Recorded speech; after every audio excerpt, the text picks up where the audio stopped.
Il y a bien longtemps, dans un pays puissant et riche, un enfant est venu au monde. Son nom était Moïse. Son histoire commence dans l'obscurité d'un empire impitoyable, mais elle se termine dans la lumière éblouissante de la délivrance. Aujourd'hui, nous allons découvrir ensemble l'histoire de Moïse, de sa naissance miraculeuse à son appel divin. Préparez-vous à un voyage épique. Imaginez l'Égypte, un empire glorieux, resplendissant sous le soleil. Ses pyramides défiquent le ciel, ses temples sont des merveilles. Mais dans l'ombre de cette splendeur, un peuple souffre, les Hébreux. Autrefois accueillis comme des invités de marque grâce à Joseph, ils sont maintenant devenus des esclaves. Leur nombre grandissant effraie le nouveau pharaon. Craignant leur puissance, il prend une décision d'une cruauté sans nom, un décret terrible. Chaque garçon hébreu qui naîtra sera jeté dans le Nil. Les cris de désespoir du peuple hébreu montent jusqu'à Dieu. C'est dans ce climat de terreur et d'oppression qu'une femme de la tribu de Lévi met au monde un petit garçon. Pendant 3 mois, elle le cache, son cœur battant la chamade au moindre bruit, risquant sa vie à chaque instant. Mais un bébé grandit, et ses pleurs deviennent plus forts. Elle sait qu'elle ne peut plus le dissimuler. Alors, poussée par une idée que seul Dieu pouvait inspirer, elle prend une décision audacieuse. Elle confectionne un panier d'osier, le rend étanche avec du bitume, y dépose délicatement son précieux enfant et le place sur les eaux calmes du Nil. Puis, le cœur brisé, elle prie.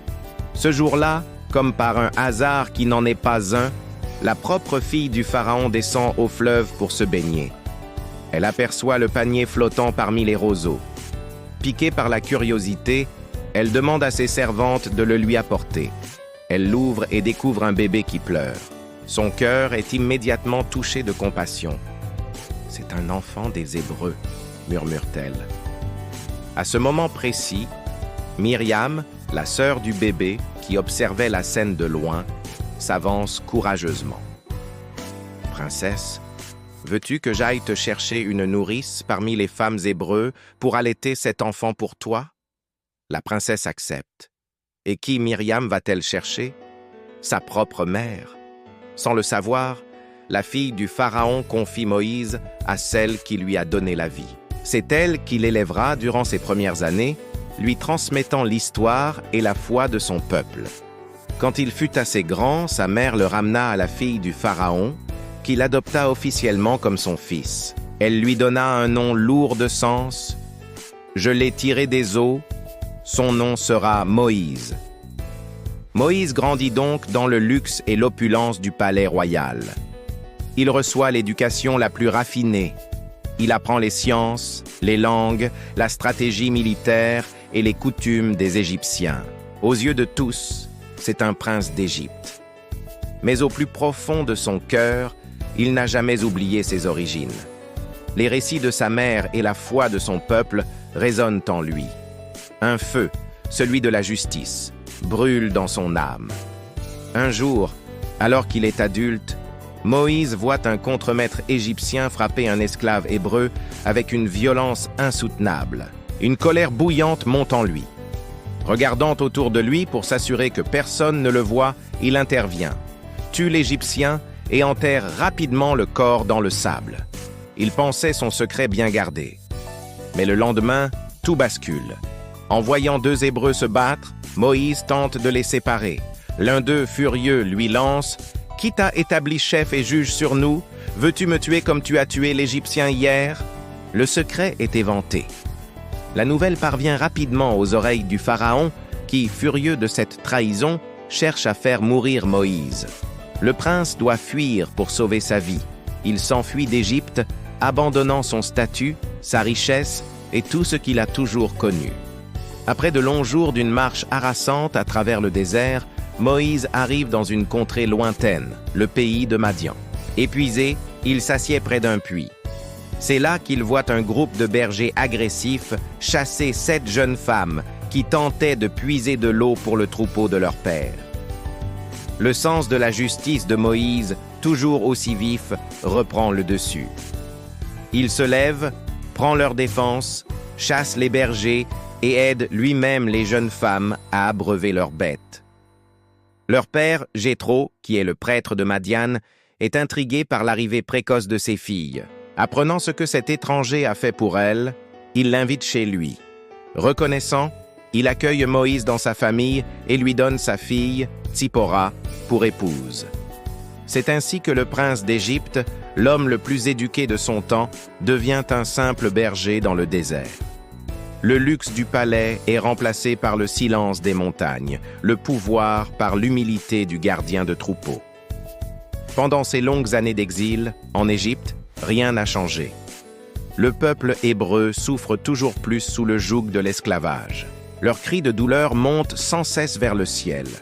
Et la Bible nous dit que Dieu entendit leurs gémissements et qu'il se souvint de son alliance, de la promesse faite à Abraham, Isaac et Jacob. Pendant ce temps, loin de l'agitation du monde, Moïse mène son troupeau au pied du mont Horeb, la montagne de Dieu. Et là, il voit quelque chose d'absolument extraordinaire. Un buisson est en feu, mais ce n'est pas un feu ordinaire. Les flammes dansent, crépitent, mais le buisson ne se consume pas. Ses feuilles restent vertes. Intrigué par ce spectacle surnaturel, Moïse s'approche. Soudain, une voix puissante l'appelle du milieu des flammes. « Moïse! Moïse !» Stupéfait, il répond « Me voici !» Et la voix de Dieu continue. « N'approche pas d'ici. Retire les sandales de tes pieds, car le lieu sur lequel tu te tiens est une terre sainte. J'ai vu la souffrance de mon peuple qui est en Égypte, et j'ai entendu les cris que lui font pousser ses oppresseurs. Maintenant, va, je t'envoie vers Pharaon pour faire sortir d'Égypte mon peuple. » Moïse, tremblant de tout son être devant cette majesté, est submergé par le doute. Lui, un fugitif, un simple berger, qui suis-je, moi, pour aller vers Pharaon et pour faire sortir les enfants d'Israël d'Égypte ? Demande-t-il. Et Dieu lui donne la seule réponse qui compte, la promesse la plus puissante qui soit, « Je serai avec toi ». À cet instant, Moïse comprend. Toute sa vie, chaque étape, chaque épreuve avait été une préparation pour ce moment précis. Sauvé miraculeusement des eaux du Nil, éduqué dans la sagesse de la plus grande civilisation du monde, puis formé à l'humilité et à la patience dans le silence du désert, Dieu l'avait façonné, pièce par pièce, pour en faire l'instrument de la libération de son peuple.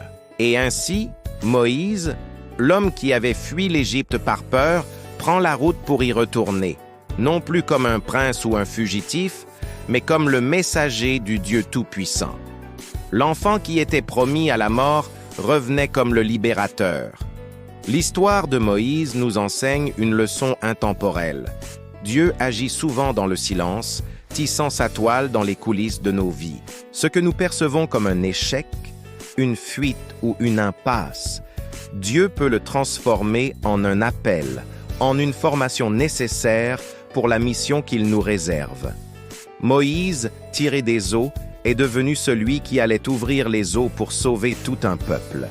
À travers lui, Dieu a montré que sa puissance est sans limite et que sa fidélité envers ses promesses est éternelle. L'histoire de Moïse commence dans un panier fragile sur un fleuve dangereux, mais elle se poursuit dans la gloire et la majesté du plan divin. Merci beaucoup d'avoir regardé cette vidéo jusqu'au bout. Si cette histoire vous a touché, n'hésitez pas à laisser un pouce bleu, à partager et surtout à vous abonner pour ne manquer aucun de nos prochains récits. À très bientôt.